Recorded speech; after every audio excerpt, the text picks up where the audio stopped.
You scroll, you achieve, you succeed. And yet, you feel empty, like you're chasing smoke. You wake up tired, you go to bed restless. There is a noise in your head that never turns off. It tells you to do more, be more, have more.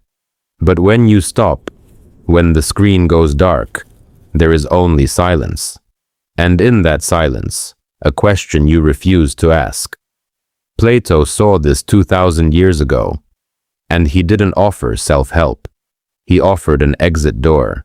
Today, I'll show you how to find it. There is a specific kind of exhaustion that sleep cannot fix. It is not physical. It is not even mental. It is spiritual. You feel it when you are alone in a crowd. You feel it when you accomplish a goal and feel nothing. You feel it when you look in the mirror and recognize the face, but not the eyes. Modern life tells you this is normal. It tells you that happiness is just one more purchase away, one more promotion, one more like.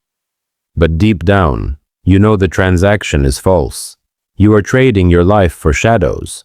You are trading your soul for comfort. This isn't about philosophy. It's about you. Look at how you live. Your attention is fractured. You consume information like oxygen, but you understand nothing. You watch lives you do not live. You envy people you do not know.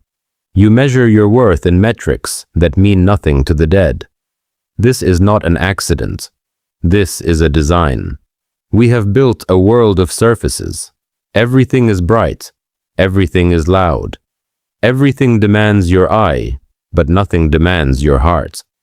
You keep yourself busy so you do not have to feel. You keep yourself productive so you do not have to be. Productivity is often just a sophisticated form of hiding.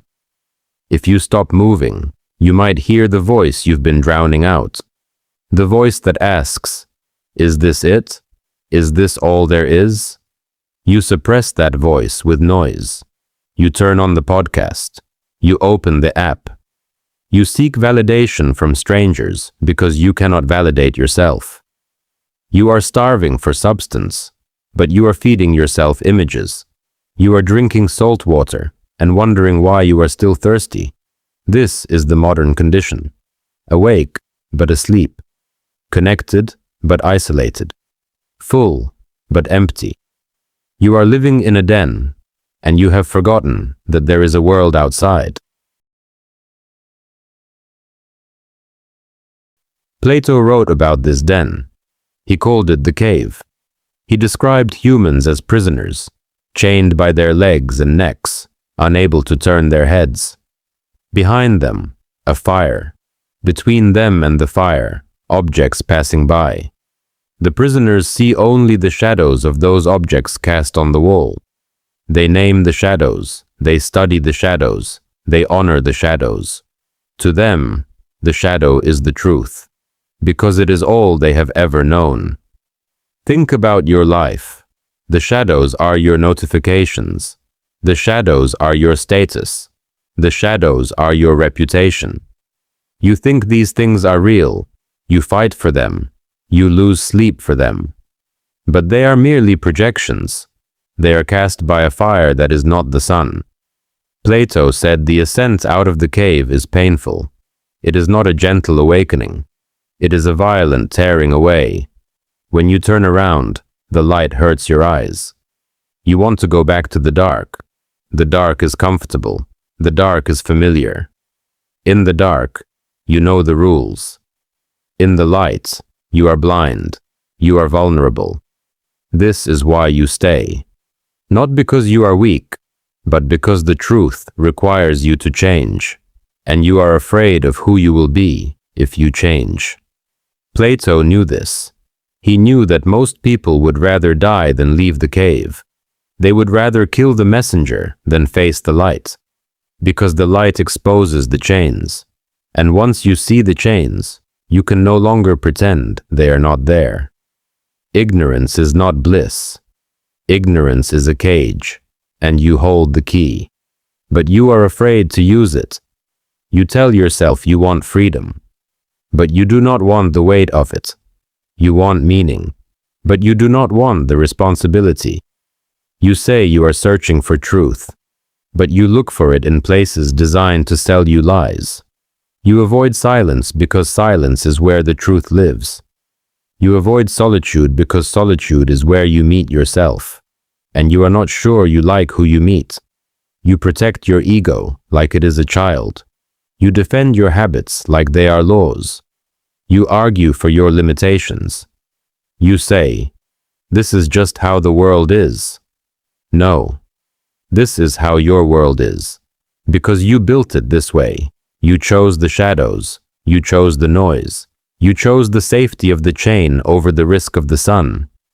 You are not a victim of modern life. You are a participant in it. Every time you scroll without thinking, you forge another link.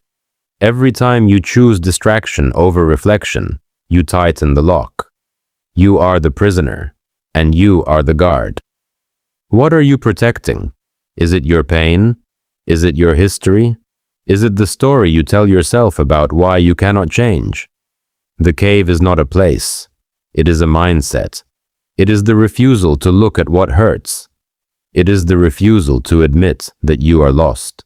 You think you are waiting for permission to leave. You think you are waiting for the right time. But the fire is burning out. The shadows are fading, and you are running out of time. Awareness doesn't fix you. It exposes you. It strips away the excuses. It leaves you naked before the truth. There is no hack for this. There is no app for this. There is only the turn, the physical act of turning your head, the mental act of turning your will, away from the wall, away from the shadow, toward the source. It will hurt. Your eyes will water. You will stumble. You will want to go back. But you cannot unsee the light.